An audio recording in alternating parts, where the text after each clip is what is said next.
Muito bom, né, gente? Eu estou dizendo que está melhor que o original essa versão aí, viu? Ficou melhor que o original. Gente, nós estamos falando sobre a última semana de vida do nosso Senhor Jesus Cristo, aprendendo a respeito dos encontros, ou através, melhor dizendo, dos encontros, das conversas, dos confrontos, de tudo que viveu Jesus, nosso Senhor, naquela última semana. E antes de entrar no texto de hoje, que é Marcos capítulo 12, rapidamente faço uma releitura, um resumo muito rápido aqui de tudo que nós falamos nesses últimos dias. A partir do capítulo 11 de Marcos, você encontra Jesus entrando em Jerusalém. E ele entra ali como rei, aclamado como rei pela multidão, reconhecido como rei pela multidão. Logo depois, no dia seguinte, Jesus vai até o templo, e isso é muito importante. Ele vai até o templo e ele denuncia o coração de Israel que se perdeu, e que não é mais um povo que glorifica a Deus e que ilumina outras nações. Pelo contrário, Israel se transforma numa nação voltada para si mesmo e não apresenta a Deus através das suas atitudes. E Jesus, junto com os seus seguidores, toma o templo por algumas horas, fazendo um grande barulho ali naquela situação dentro da cidade de Jerusalém.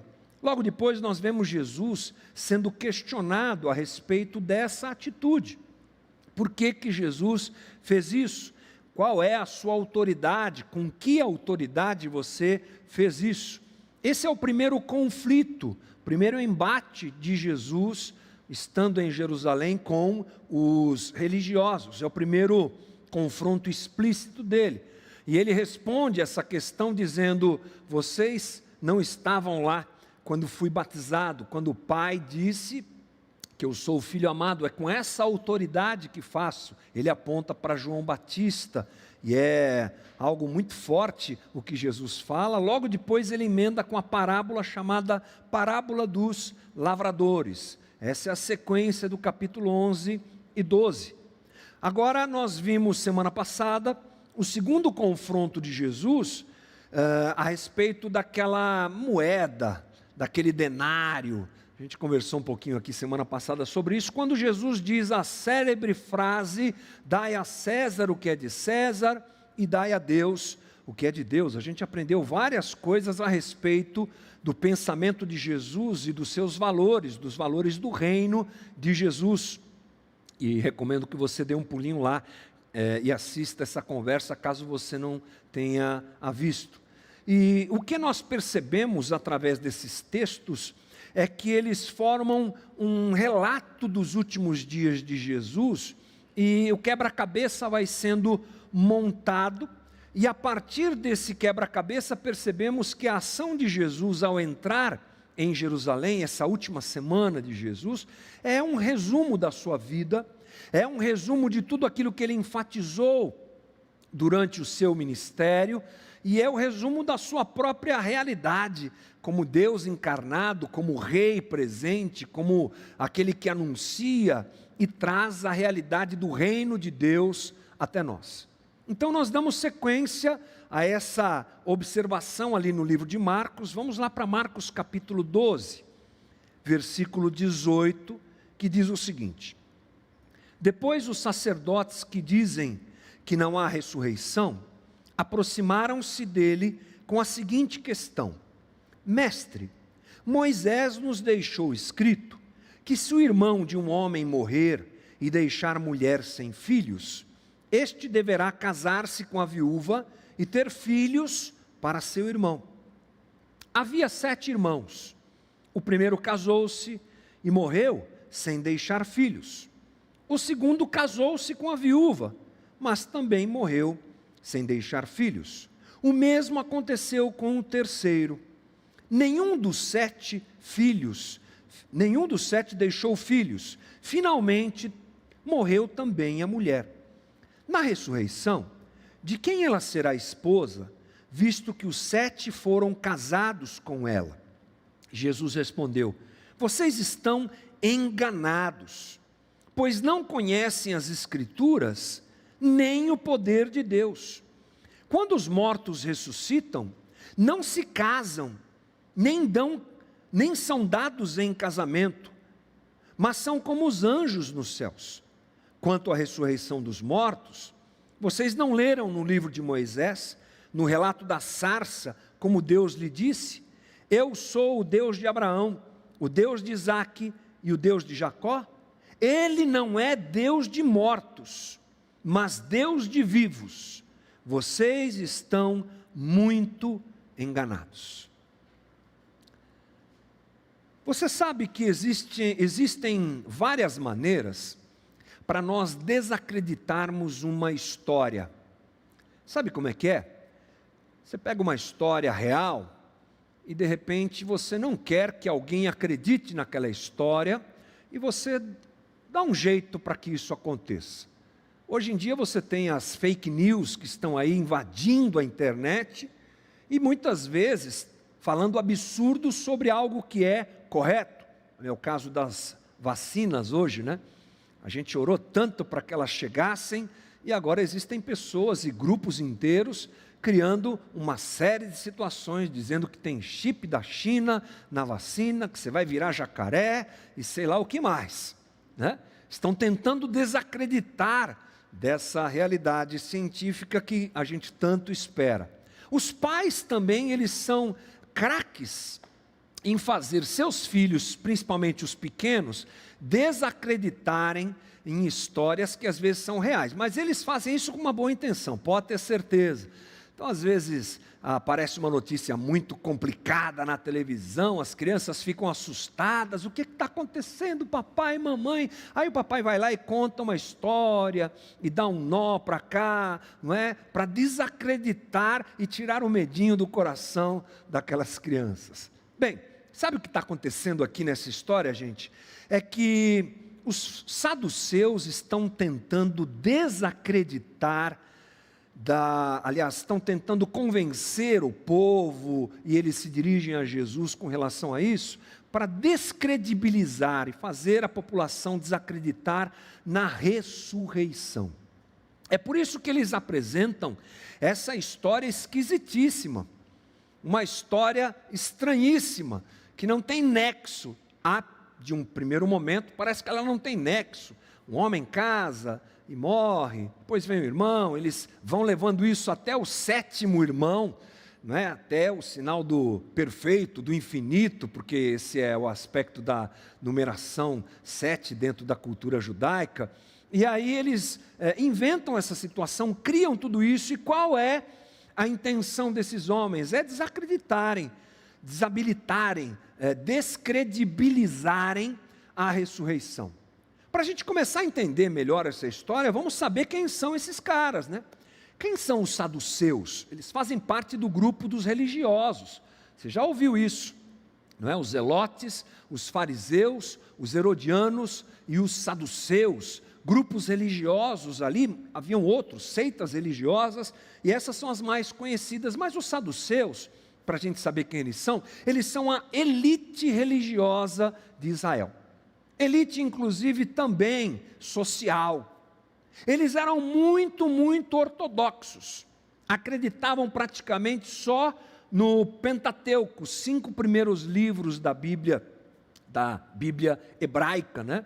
E eles negavam várias coisas que já eram aceitas e já eram pregadas e já eram tidas como verdades pela população local.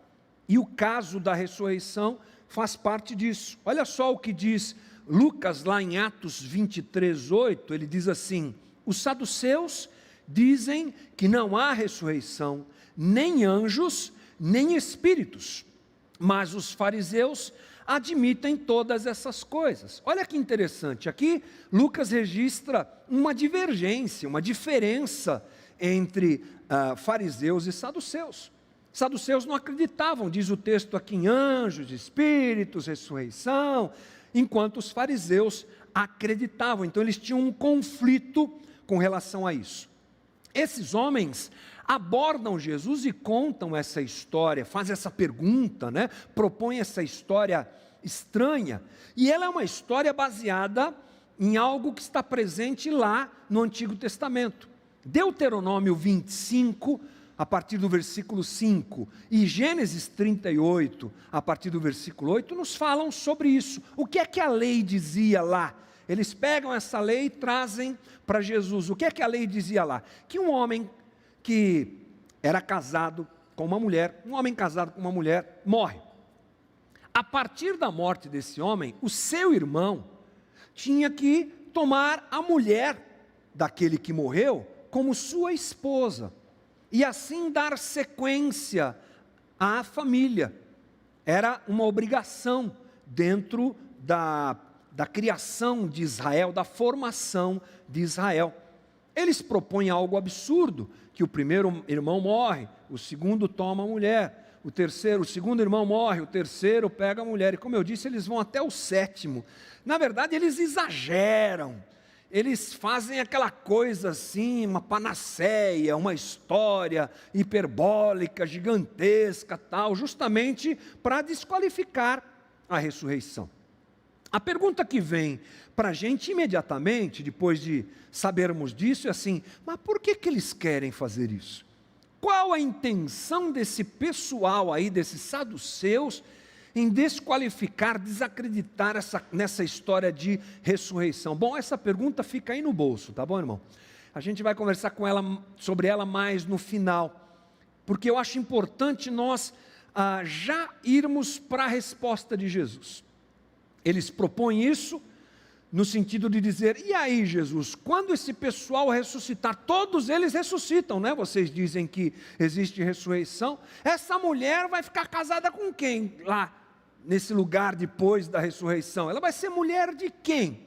Quem vai ser o marido dessa mulher, já que ela casou com todos os irmãos? Bom, essa proposta feita por eles é ridicularizada por Jesus, ele desmonta essa situação apresentada por eles, e a resposta de Jesus começa no versículo 24, que diz assim: mas Jesus respondeu: vocês estão enganados, pois não conhecem as Escrituras e nem o poder de Deus. Bom, nós estamos olhando essas respostas, essas conversas de Jesus, à luz do fato dele ser rei e do fato dele estar apresentando valores do seu reino, que nesta última semana de vida são apresentados como um resumo, digamos assim. Essa é a nossa conversa domingo a domingo.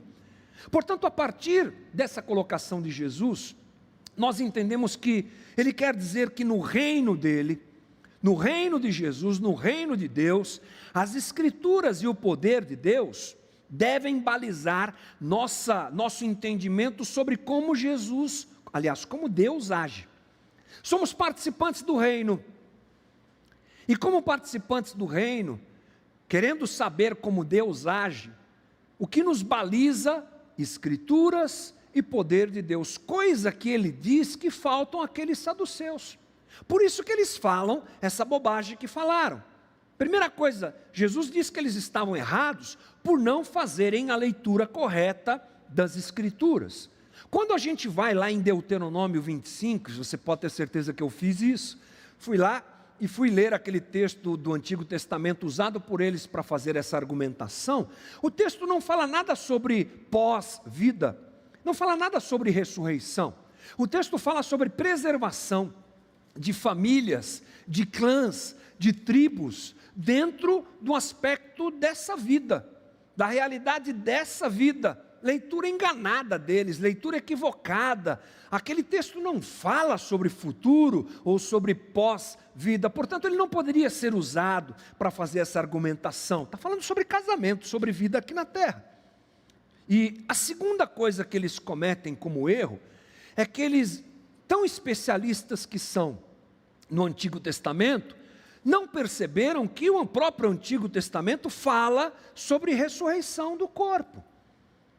Portanto, eles se negam a enxergar nas Escrituras a realidade da ressurreição. Eles se negam. Pegam um texto que não tem nada a ver, criam uma situação indevida e desprezam outros textos que falam dessa realidade. Bom, aqui a gente já abre um leque para a nossa situação, para pensarmos que hoje nós não podemos desprezar a realidade de que Jesus quer nos alertar que a interpretação do texto bíblico e a presença do texto bíblico na nossa espiritualidade é inegociável. Se eu quero saber como Deus age, eu não posso ser como esses saduceus. Já começa aqui nosso aprendizado. Para quem está ligado ao reino de Deus, quem faz parte do reino de Jesus, as escrituras sagradas são uma situação inegociável. Eu não posso desprezá-las, eu não posso terceirizar o meu entendimento a respeito das Escrituras. E nesse tempo que a gente tem vivido, tantas são as vozes, tantas são as interferências, tantas são as opções, que isso tem acontecido cada vez com mais frequência. Crentes que não conhecem a Bíblia é o que mais nós temos. Cristãos que não se interessam pelo texto bíblico e não fazem o mínimo esforço para que ele faça parte da sua vida, é a coisa que nós mais temos. Desprezamos o que o próprio apóstolo Paulo, escrevendo a Timóteo, nos ensina, pois haverá tempo em que não suportarão a sã doutrina, pelo contrário, cercar-se-ão de mestres segundo as suas próprias cobiças, como sentindo coceira nos ouvidos. Veja com você, perceba você se essa não é a realidade de hoje. Claro que é. Cada um elegendo o seu próprio mestre, cada um tentando aprender valores sobre o reino de Deus, longe da própria palavra, mas com os ouvidos abertos a escutar qualquer situação que nos é apresentada. O risco é nós irmos para um caminho como o dos saduceus, achando que Deus age de um jeito, mas Deus não age daquele jeito, Deus age de outro jeito, que está colocado na sua palavra. Mas, outra coisa que Jesus diz sobre os saduceus é que eles erram por não conhecerem as Escrituras e por não conhecerem o poder de Deus. A palavra dinamis, eles que eram tão conhecedores da história de Israel, eles desprezavam o próprio poder de Javé presente nas Escrituras que eles tanto diziam seguir. Muito interessante. Eles desprezam o fato de Deus estar presente, de Deus agir, de Deus ser imanente, um Deus que interfere na nossa vida, um Deus que realiza a sua obra entre nós, de um Deus que é um Deus que se revela no relacionamento. Eles desprezavam tanto as Escrituras como o próprio relacionamento com esse Deus, e eles caíram nessa bobagem de desprezarem algo tão claro como a ressurreição. Então, e o assunto é ressurreição. Aí Jesus continua respondendo aqueles homens, agora trazendo informações e valores sobre esse assunto, ressurreição. A primeira coisa que a gente pode pensar é que esses homens procuraram Jesus porque eles sabiam que Jesus tinha ressuscitado pessoas. Você lembra disso? Claro. Jesus ressuscitou 3 pessoas durante o seu ministério. 3 pessoas que voltaram à vida. Então talvez, porque eles sabiam disso, isso era conhecido, a multidão seguia Jesus por isso também. Após a ressurreição de Lázaro, o grupo de religiosos ficou mais odioso com relação a Jesus. Então talvez tenha sido por isso que eles o procuraram. Vamos nos lembrar que Jesus ressuscitou a filha do chefe da sinagoga, lá em Mateus 9. Temos esse registro. Também o filho da viúva que morava em Naim, a cidade de Naim, lá em Lucas capítulo 7. E Lázaro, como eu já falei, que está lá em Lucas capítulo 11. Será que a resposta de Jesus tem alguma coisa a ver com o que ele fez? Olha, algo interessante é que não.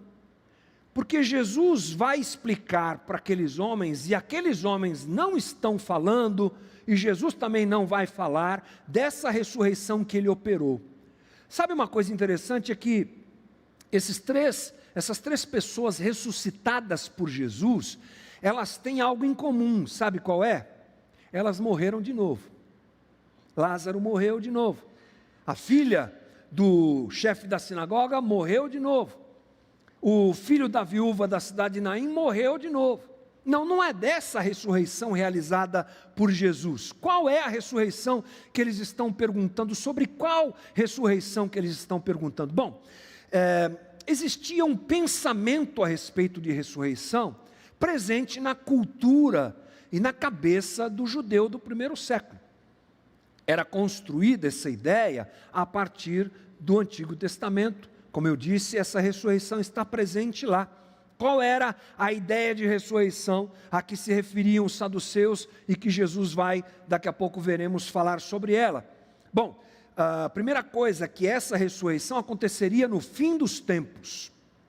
Você se lembra da conversa de Jesus com Marta, lá em João capítulo 11? Lembra quando ela está conversando com Jesus e Jesus diz assim para ela: o teu irmão há de ressurgir. Aí ela diz assim: eu sei, Senhor, lá nos últimos dias. Então, essa é a crença deles. Marta acha que Jesus está falando dessa ressurreição que ela acreditava e que a maior parte dos judeus acreditavam. Eles acreditavam que seria no futuro, que seria Israel toda seria restaurada, Israel seria colocada de novo como nação poderosa e haveria uma ressurreição corpórea, de corpo. Esse corpo aqui meu, depois de morto, voltaria. Vou ler para você só um texto para a gente entender isso. Salmos 49:15, no Salmo 49:15 você lê comigo: mas Deus redimirá a minha vida da sepultura e me levará para si. Esse é o tipo de texto, um de vários deles, que nós encontramos no Antigo Testamento, que falam sobre a ressurreição do corpo. Aí, então, é essa história, é sobre isso que eles estão falando. O interessante, gente, é que os fariseus acreditavam nessa ressurreição, pregavam e ensinavam o povo a respeito dessa ressurreição. Então é dela que nós estamos falando. É ela, esse tipo de ressurreição que esses homens estão questionando e dizendo: não, ela não existe. Muito menos uma ressurreição corporal. Isso não existe. Então agora a gente entra na resposta de Jesus. E Jesus apresenta a ressurreição dentro do reino de Deus. E o que é que ele diz? Marcos 12:25.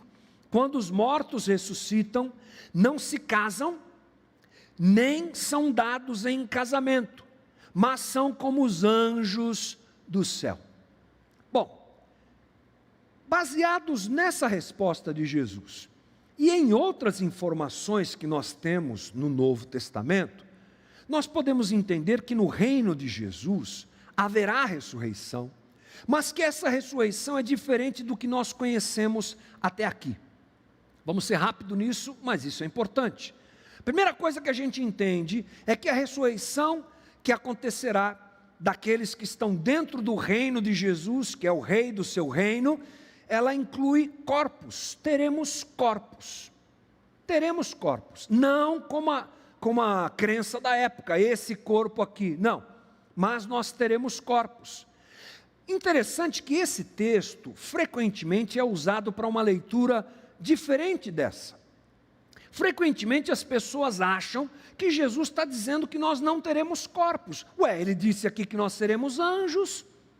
E a partir dessa leitura equivocada, muitos acham que o pós-ressurreição de alguém que está ligado ao reino de Deus, ao reino de Jesus, é uma pós-ressurreição sem corpo. É uma pós-ressurreição tipo flutuando nas nuvens. É assim que vai acontecer, muitas pessoas acham, que nós estaremos num estado desencarnado e que nós estaremos flutuando como os anjos.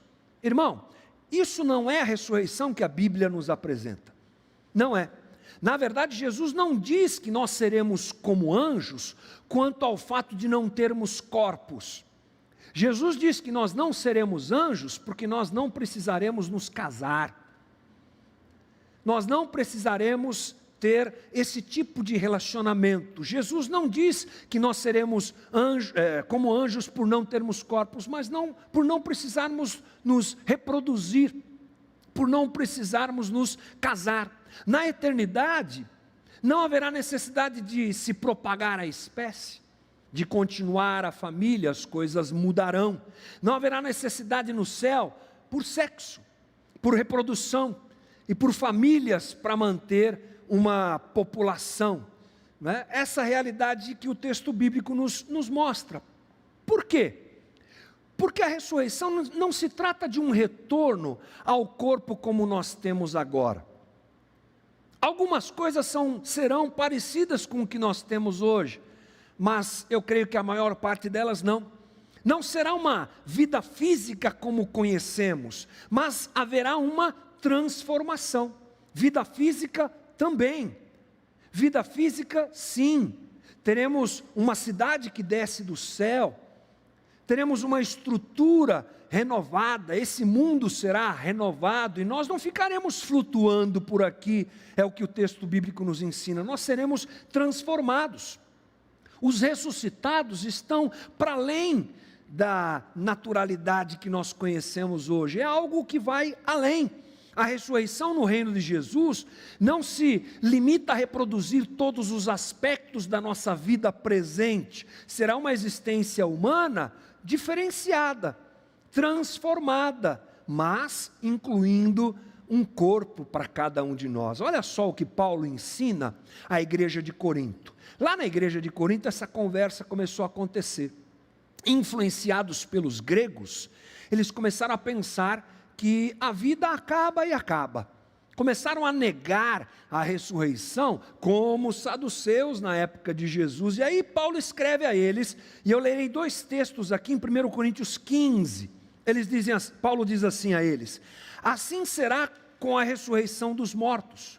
O corpo que é semeado é perecível, e ressuscita imperecível. É semeado em desonra, e ressuscita em glória. É semeado em fraqueza, ressuscita em poder. É muito clara essa palavra de Paulo. O corpo que é semeado volta, mas volta diferente. Agora confiram comigo, 1 Coríntios 15, 51. Eis que eu lhes digo um mistério. Nem todos dormiremos, mas todos seremos transformados. Num momento, num abrir e fechar de olhos, ao som da última trombeta, pois a trombeta soará, os mortos ressuscitarão incorruptíveis e nós seremos transformados. Pois é necessário que aquilo que é corruptível se revista de incorruptibilidade, e aquilo que é mortal se revista de imortalidade. Quando, porém, o que é corruptível se revestir de incorruptibilidade, e o que é mortal de imortalidade, então se cumprirá a palavra que está escrita: a morte foi destruída pela vitória. Gente, mais claro que isso aqui, eu acho que não dá para ser. Paulo está dizendo aqui: teremos um corpo transformado, glorificado. Se a gente quer ter uma ideia um pouco mais além dessas informações, como é que será esse corpo? Que conversa é essa? Olhemos para quem? Jesus. Jesus é o primeiro da fila, gente. Jesus é o primeiro a ressuscitar. E olhando para Jesus depois da sua morte e ressurreição, a gente tem algumas dicas do que nos espera. Olha só, por exemplo, que o corpo de Jesus, o estado corpóreo de Jesus pós-ressurreição, ele é meio diferente. Jesus atravessa a parede, gente. Olha que coisa legal. João 20, 19. Ao cair da tarde daquele primeiro dia da semana, estando os discípulos reunidos, as portas trancadas por medo dos judeus, Jesus entrou, pôs-se no meio deles e disse: paz seja com vocês. Tirando o susto que esse povo deve ter tomado, fala sério, aqui a gente tem um registro interessante. Jesus ressuscitado em corpo, foram procurar o seu corpo na sepultura, não estava lá. Ele ressuscita corporalmente, mas não é como a gente. Ele passa pelas paredes. Ah, então é fantasma. Não, não é. Sabe por quê? Porque Jesus se alimenta. Fantasma não pode comer, né, gente? Lá em João 21:9 diz: quando desembarcaram, viram ali uma fogueira, peixes sobre as brasas e um pouco de pão. Disse-lhe Jesus: tragam alguns dos peixes que acabaram de pescar. Versículo 12. Jesus lhes disse: venham comer. Jesus aproximou-se, tomou o pão, o deu a eles, fazendo o mesmo com o peixe. Jesus participa de uma ceia com aqueles homens. Então, olha que incrível, ele atravessa paredes, mas ele come. Talvez a ressurreição nos permita viver o melhor da nossa existência aqui sem pecado. Porque uma coisa que a gente comete de erro é achar que a criação é má e que a gente tem que ir embora daqui. Não, irmãos. Isso aqui será restaurado, isso aqui será transformado em nós também. Veja que interessante, Jesus come, coisa boa é comer, né? Jesus se relaciona com quem ama, coisa boa continuar encontrando as pessoas que eu amo e me relacionando com elas. Mas Jesus não tem limites espaciais, dá para a gente ter uma ideia de como será a nossa vida na ressurreição. Deixaremos para trás o que é relativo ao reino dos homens, pecaminoso, desnecessário, e viveremos no ambiente do reino de Deus. Viveremos o melhor da existência humana, porque estaremos com Ele. Gente, mas aqui cabe um alerta, que é o seguinte: isso aqui é só um pouco do que nós podemos saber. Nós não saberemos tudo sobre o assunto. Como o crente gosta de querer saber tudo sobre o assunto, então eu quero te decepcionar nessa manhã. Você não saberá tudo sobre esse assunto, e você não saberá tudo sobre vários e vários assuntos do texto bíblico. Paulo nos diz que nós hoje olhamos como por espelho. E sabe por que Paulo fala como por espelho? Porque naquela época o espelho era feito com placas de metal polidas. Então, era uma imagem mais ou menos, né? Não é como hoje, que a gente olha lá e estou lá mesmo. É uma imagem distorcida, é uma imagem limitada. Mas ele diz, logo, logo nós veremos face a face. Então, cuidado, para não querer respostas que a Bíblia não dá. Cuidado para não ser alguém que encara o texto bíblico como manual científico. Eu preciso das explicações, e aí um torce daqui, um torce de lá, um jeito de achar explicação que nós não temos. A Bíblia não é um livro científico, a Bíblia é um livro de fé. E nós entendemos então, limitadamente, várias situações. Eu percebo pessoas ansiosas, é claro, o texto bíblico faz parte, deve fazer da nossa vida, mas ele deve ser lido a partir da perspectiva da fé, e não de necessidades que nós temos por respostas e mais respostas, ou todas as respostas.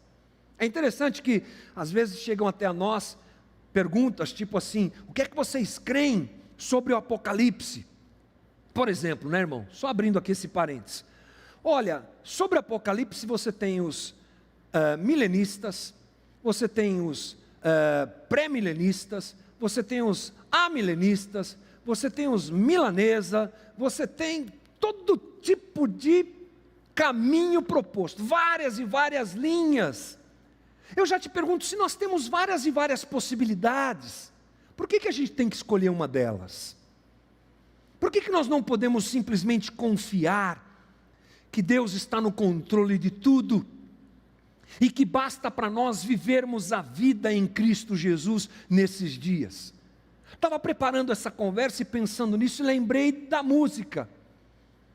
Viver cada dia como se eu estivesse à véspera da sua volta, às vésperas da sua volta. Tem gente que me dá a impressão de que quer saber o caminho do Apocalipse só para, está chegando o dia, então agora deixa eu consertar minha vida e andar com Jesus, porque Ele está para voltar. Não é? Coisa mais infantil do mundo. Jesus volta daqui 10 anos, a gente fez uma soma lá, somou 144 mil, com 7 vezes 7 vezes 70, levou ao quadrado do cubo. chegamos agora à data quando Jesus voltará. Me dá a impressão que essa é uma grande perda de tempo em alguns aspectos, porque nem Jesus sabe disso. E o que Ele nos pede, o que Ele nos dirige, vivermos cada dia como se nós estivéssemos às vésperas da sua volta, alimentando o nosso coração com essa esperança da ressurreição, porque é disso que esse texto também fala, é isso que Jesus está apresentando a nós. Ele está dizendo: no reino de Deus uma certeza é clara, haverá ressurreição. A ressurreição, portanto, é uma fonte de esperança. Diga comigo, irmão, diante do caos que a gente está vivendo, ouvir que há ressurreição, puxa vida, enche o meu coração de esperança. Posso esperar essa ressurreição? Posso. Por quê? Porque o Deus que nós apresentamos, servimos e com quem convivemos e adoramos é Deus dos vivos. Olha só o que diz Jesus na sequência da conversa com aqueles homens: quanto à ressurreição dos mortos, vocês não leram no livro de Moisés, no relato da sarça, como Deus lhe disse: eu sou o Deus de Abraão, o Deus de Isaque, o Deus de Jacó. Ele não é Deus de mortos, mas de vivos, e vocês estão muito enganados ao pensarem que Ele é Deus de mortos. Jesus lembra que Deus se apresentou a Moisés usando o nome de Abraão, Isaque e Jacó, mortos. Jesus fala com Moisés, Deus fala com Moisés, na frente lá da sarça ardente, e Ele usa Abraão, Isaque e Jacó, mas Ele se refere a eles, não como homens mortos, mas como homens vivos, porque Deus se relaciona com homens vivos, porque Deus é Deus dos vivos. E é assim que nós devemos captar essa conversa toda e deixá-la encher nosso coração. Deus é Deus de vivos. Ainda que eu não saiba tudo, ainda que eu não tenha todas as informações, eu sei que Ele é Deus de vivos, e isso me enche de esperança. Mas eu disse para você, no começo do nosso papo, que tinha uma pergunta a ser respondida que a gente ia deixar para o final. Qual a pergunta? Por que os saduceus não queriam acreditar, ou não queriam que o povo acreditasse na ressurreição? Duas respostas possíveis aqui. A primeira é que eles não aceitavam as escrituras mais recentes, porque eles eram ortodoxos. Então eles faziam questão de não aceitar livros que haviam sido escritos há menos tempo. Lembre-se que naquele momento histórico, ele só tem na mão o quê? O Antigo Testamento, né, gente? Lembre-se disso, não tem Novo Testamento. O Novo Testamento está sendo escrito, mais à frente vai começar a ser registrado pelos discípulos de Jesus. Mas eles negavam, por exemplo, Daniel, que havia sido escrito há poucos séculos antes, eles se apegavam só aos textos mais antigos, questões teológicas, ok. Mas a segunda coisa é que eles eram a elite, e eles não queriam que o povo acreditasse na ressurreição. Eles acreditavam naquilo que a gente chama hoje de aniquilacionismo. Acabou, morreu, acabou, é o fim de tudo. E eles viviam com essa direção no coração e combatiam quem acreditava na ressurreição. E essa era uma influência grega, porque por pensarem que a vida era só essa, qual era o slogan deles? Comamos e bebamos, porque amanhã morreremos. Essa era a ideia. Vamos nos adequar a esta vida e vamos aproveitar dessa vida, porque amanhã morreremos. E o que eles sabiam?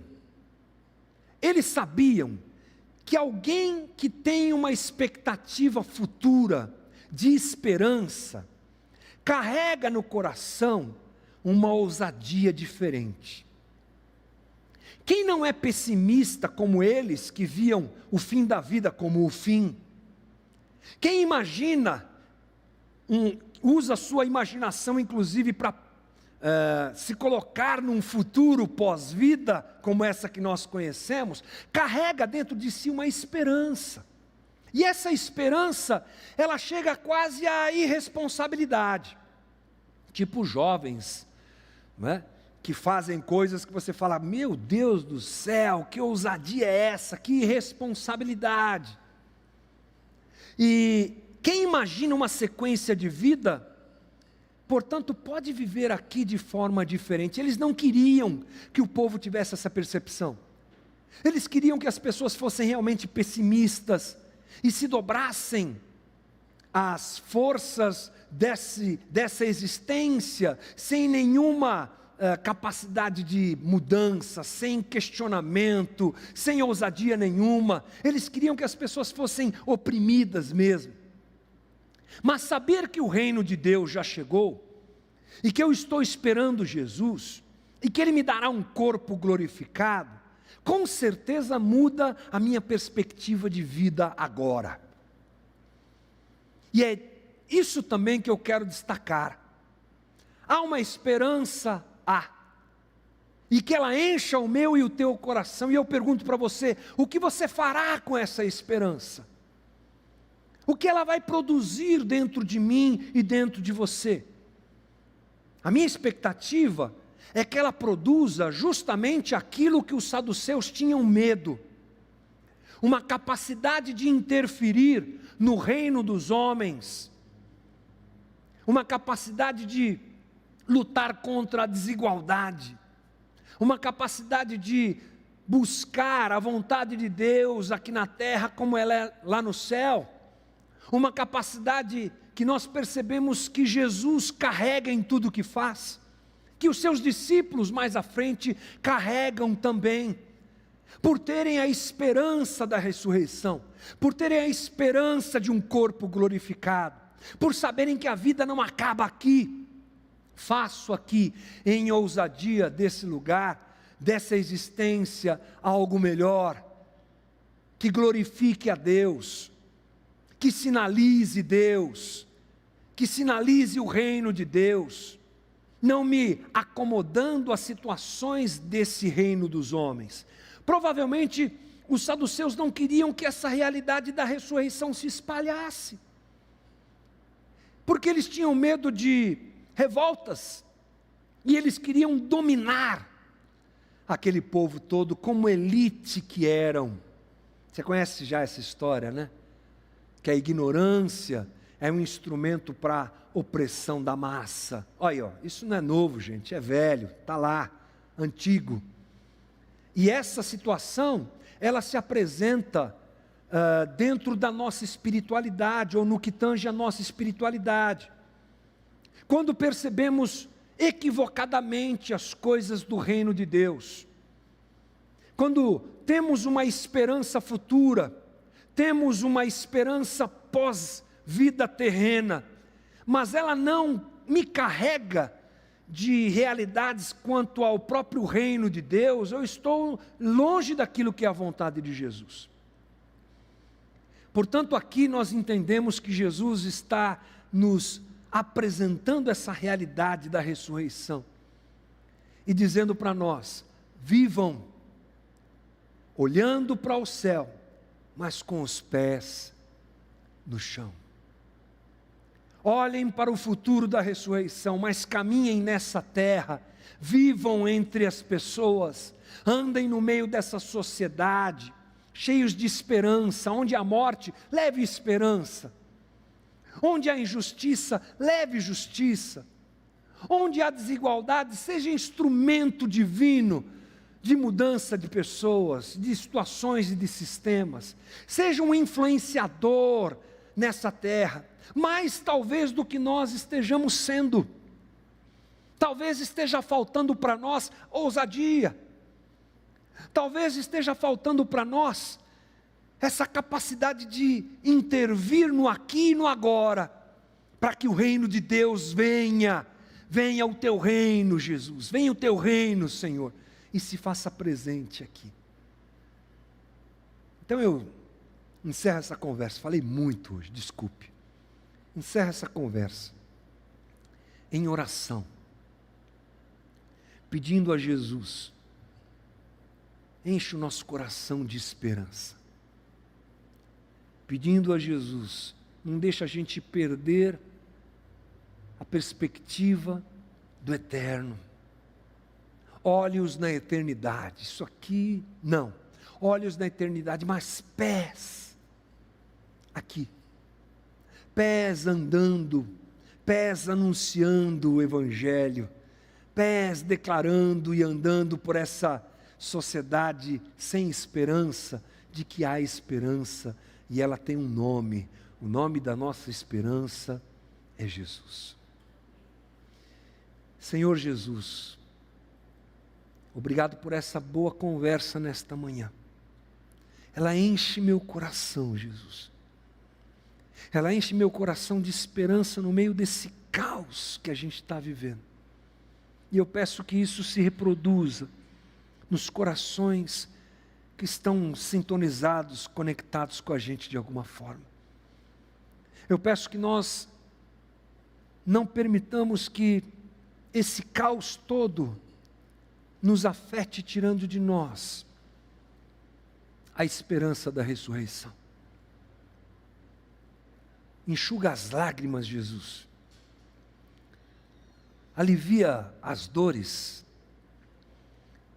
e mantém nosso coração firme, forte e ardente. E que ao olharmos para a ressurreição, promessa tua, realidade tua para nós, sejamos tomados de uma ousadia para vivermos de forma diferente aqui. Vivendo cada dia como se eu estivesse às vésperas da tua volta, sabendo que o Senhor está voltando. Aliás, oramos, Maranata, ora vem, Senhor Jesus. Mas continuamos aqui, fazendo o que nos cabe, o que o Senhor nos vocacionou a fazer. Que seja assim na minha vida, na vida dos meus irmãos aqui e na vida de todo mundo que nos assiste. É a nossa oração, em nome de Jesus. Amém. Deus te abençoe, irmão. Ótima semana. Fique na paz.